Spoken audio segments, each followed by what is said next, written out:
Jean-Marie Panazol, bonjour. Bonjour. Bienvenue donc à Ecritech. Est-ce que c'est la première fois que vous venez à Ecritech? Ah, c'est la première fois. Alors on va parler un petit peu de votre passé. Vous venez de l'ESN, c'est ça? Oui, j'ai été jusqu'au 15 janvier, donc date de ma prise de fonction en tant que directeur général Canopé. J'ai été directeur de l'École supérieure de l'éducation nationale de l'enseignement supérieur de la recherche pendant 4 ans. D'accord. Donc nouveau directeur général de Canopé, du réseau. Donc j'imagine que vous avez fait la tournée, de voir un peu comment ça se passe. Vous êtes ici sur les Rencontres de l'Orme, qui est un événement... pardon, excusez-moi, Ecritech c'est dans 2 mois. Rencontres de l'Orme, c'est à mi-mai.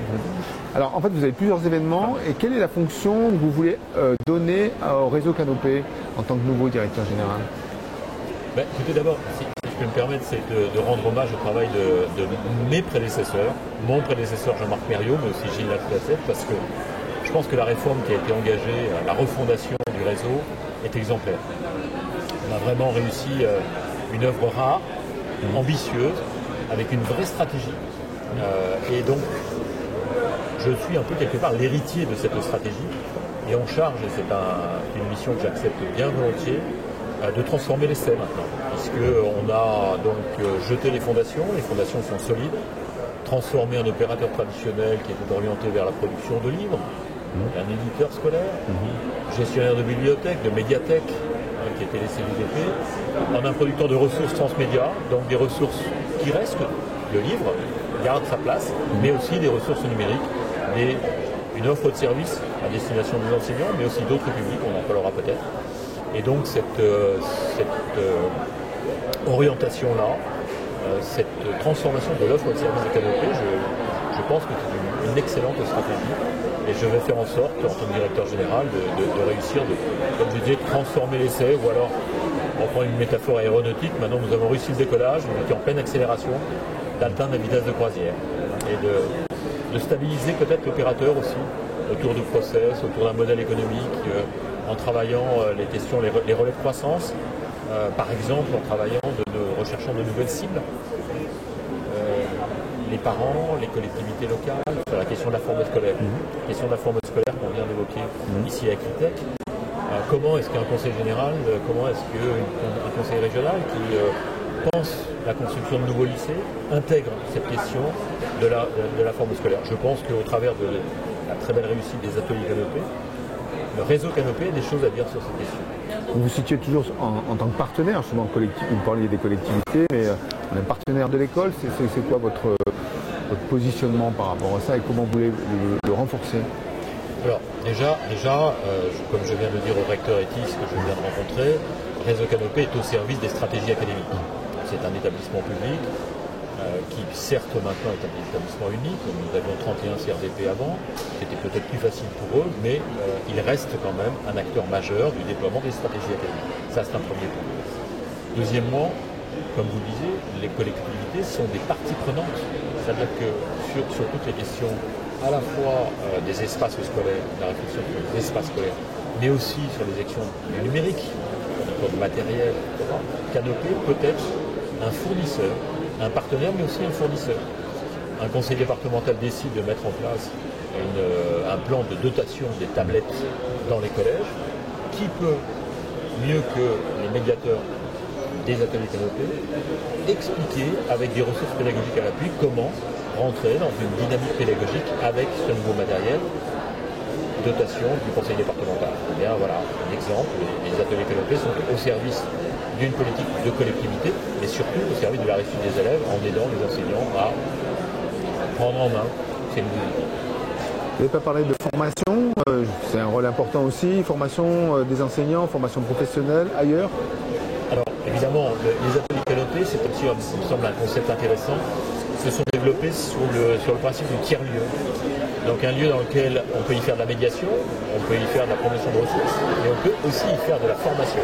Et les médiateurs de ressources, les collaborateurs des ateliers Canopé, ont aussi vocation à développer cette activité de formation, toujours coordonnée avec les activités de formation des ESP. C'est un des enjeux aussi que d'être connecté aux ESP pour être dans un phasage avec ce que j'appelle moi le vivier primaire, c'est-à-dire les enseignants qui débutent dans le métier, qui doivent connaître le Canopé.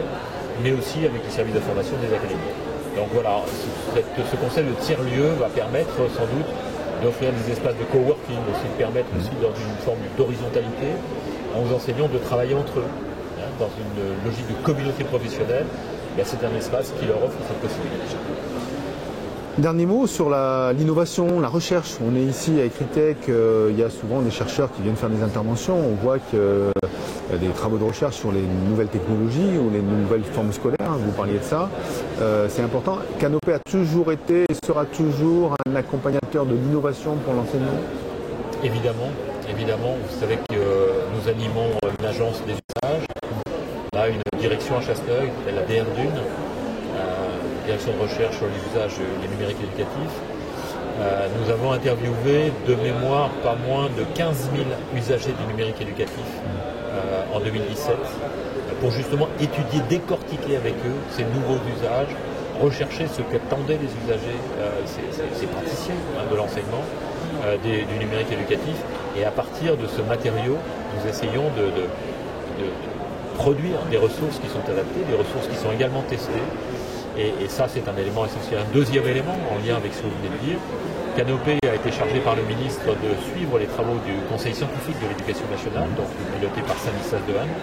Et nous allons très prochainement voir avec lui comment nous pouvons utiliser le matériau, toutes les recherches scientifiques, les propositions des chercheurs qui sont reçus dans le cadre du Conseil scientifique, comment nous allons pouvoir avec eux faire de la médiation, c'est la mise à disposition, c'est tout un travail d'ingénierie pédagogique que nous allons devoir faire parce que souvent ces travaux de chercheurs de haut niveau nécessitent d'être traduits pour que les collègues puissent se l'approprier. Et donc nous allons faire ce travail de construction de ressources avec eux. On parlait de neurosciences, mais est-ce que neurosciences, intelligence artificielle, tout ça, c'est des choses qui vont nous baigner dans les prochaines années? Ça va être compliqué, non? Mais compliqué, non. Comme je le disais en introduction, enfin pas en introduction, en conclusion de la première demi-journée en table ronde, mon souci va être justement de rester connecté avec l'ensemble des collègues, des enseignants.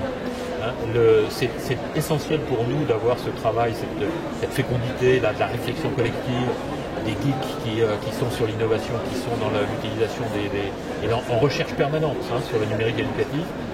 N'oublions pas non plus tous les collègues, et je le dis tranquillement, c'est pas un procès d'intention à leur regard, sont un peu à distance par rapport et qui sont dans une représentation très traditionnelle de la posture et du métier d'enseignant qu'il faut accompagner dans la transformation. Repenser la forme scolaire aujourd'hui, c'est repenser les relations au savoir, c'est repenser les relations entre l'enseignant et l'élève. Et cette distance qu'il faut mettre par rapport à une représentation très classique et traditionnelle, Canopé va les aider à faire. Alors, en parlant de Canopé, vous avez 3 gros événements nationaux qui sont marqués. Je parlais tout à l'heure en faisant la confusion avec Rencontre de l'Orme, Ecritech ici, Luna à Dijon. Est-ce que ces événements, justement, il faut inviter les enseignants à venir sur ces événements parce que c'est là où on met le doigt sur ces nouvelles choses? Bien évidemment. Je suis frappé d'une chose par rapport à ces événements, les 3 événements, c'est que là encore, je crois que la notoriété de ces événements est de mon point de vue trop limitée à un cercle restreint d'enseignants qui sont connectés dans cette communauté professionnelle finalement que représentent les chercheurs et les praticiens et qui sont justement qui attendent ces événements qui sont des événements très importants pour l'image de Canopé et que je souhaite développer, même si effectivement les formules pourront évoluer, mais je pense qu'ils ont vraiment toute la place. Et je crois qu'il faut faire en sorte justement, ce sera une de mes missions, que d'élargir le cercle des enseignants, des parents d'élèves, des inspecteurs, des chefs d'établissement, ce que j'appelle moi les prescripteurs, les influenceurs, les journalistes, parce qu'il y a une très très forte valeur ajoutée dans ces 3 événements et je crois qu'ils méritent vraiment d'être mieux connus qu'ils ne le sont sans doute à l'heure actuelle. Bon, mais donc un gros chantier. Jean-Marie Panazol, je vous remercie. Merci à vous.